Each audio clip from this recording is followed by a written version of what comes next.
Okay guys, I'm going to go over a modification I've done to one of my AKs. These are the parts that I used. I have not placed these parts on the second AK I have, as I'm going to test each of these parts out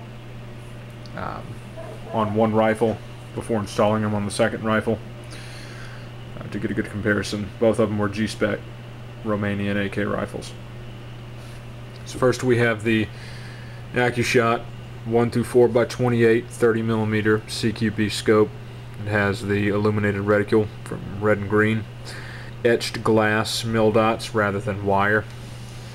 I have the UTG quick detach double rail side mount to mount the scope with, and also the AccuShot 30mm scope rings to mount the scope to the rail.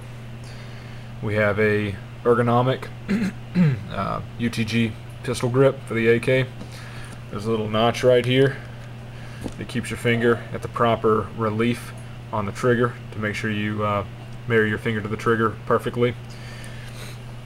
There is a little thumb notch on the other side that does make offhand firing a little bit cumbersome, a little bit uncomfortable, but I don't find it too uncomfortable to affect my accuracy, so I would not be concerned. Nice grip for people that have long fingers and big hands.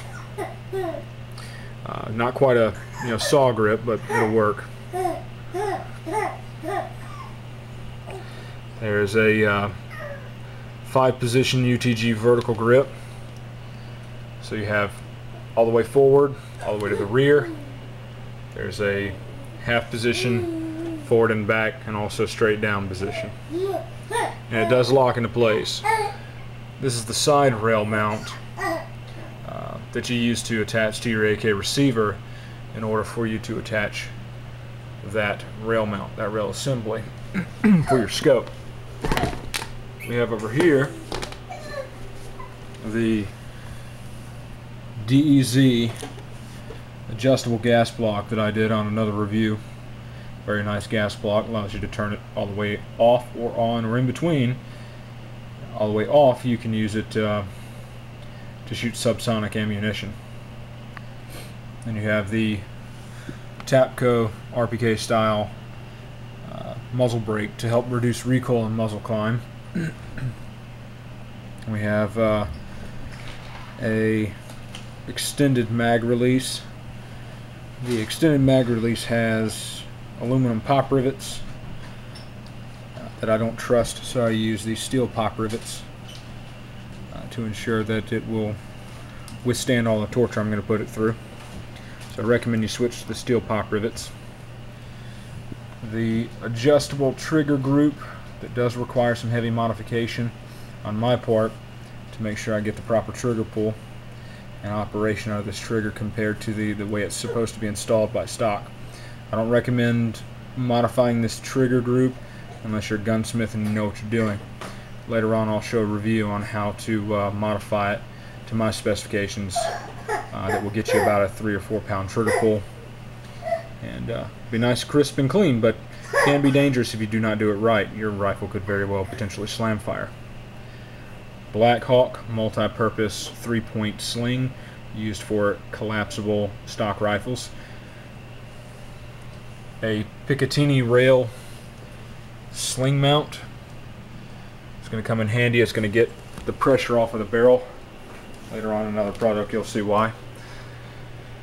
The M4 Tapco butt stock. Now this M4 style stock is not standard specifications to the M4 butt stock assembly. It's much larger, so don't do what I did and purchase a UTG butt stock cheek pad. It won't fit. I didn't figure that out till after I ordered it. It arrived and wondered why it wouldn't fit. Found out later on that UTG actually says in the review about the product that it will not fit a Tapco. So I did not read.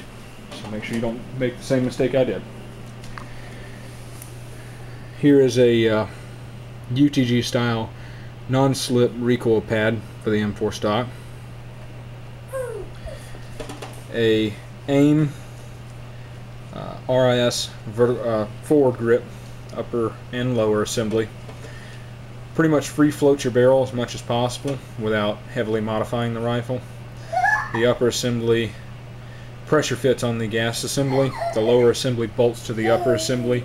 Seems to be holding it off of the barrel, which is what I like, and that's where that sling mount comes in, to get the side point off the barrel and actually put the side point sling on the RIS.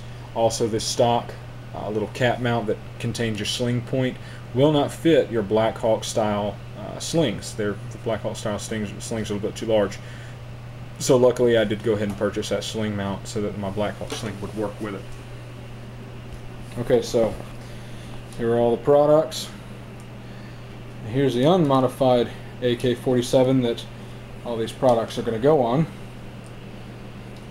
And afterwards, this is what it's going to look like. So you have your buttstock and butt pad, pistol grip, Red Star arms, adjustable trigger, and extended mag release, the UTG rail assembly, as well as the UTG rail mount and the scope, vertical grip, RIS forward grip, Barska red dot, your DEZ gas block, and your Tapco muzzle brake.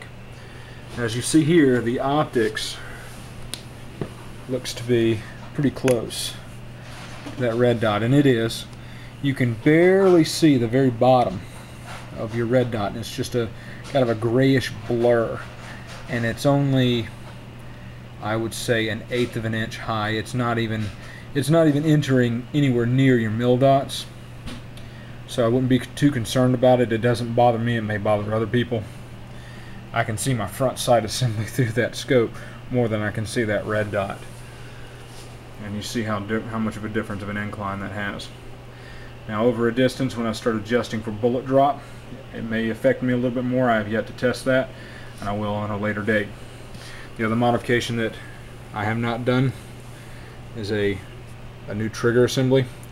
I'm going to install a rearward trigger notch right here. It's a little lip that comes out that I'll modify the original so that I can actually flip my safety with my trigger finger rather than have to pretty much take my entire hand off of the pistol grip just to flip the lever down. That'll come on a later date, and also I'm going to extend this charging handle out to make it a little bit more comfortable for quick charges. On the other side of the scope, I'll show you how it attaches here. There's your UTG style mount, the rings and all that good stuff. It's actually, the ringlets are on a base mount themselves. Makes it really easy for installation. You just flip this lever here, and that side rail that you see there in the red package is what is underneath that. I used some machine bolts I picked up from Lowe's and red Loctite to fix that together. I'm not going to go over how I did the modification to the rifle. That'll come on a later date, and I'll go over the various modifications I needed to do to make it fit or work properly, as it did require some grinding on some parts, not many, such as the trigger and the safety lever. So if you guys have any questions, remarks, comments, feel free to list them below or send me a private message.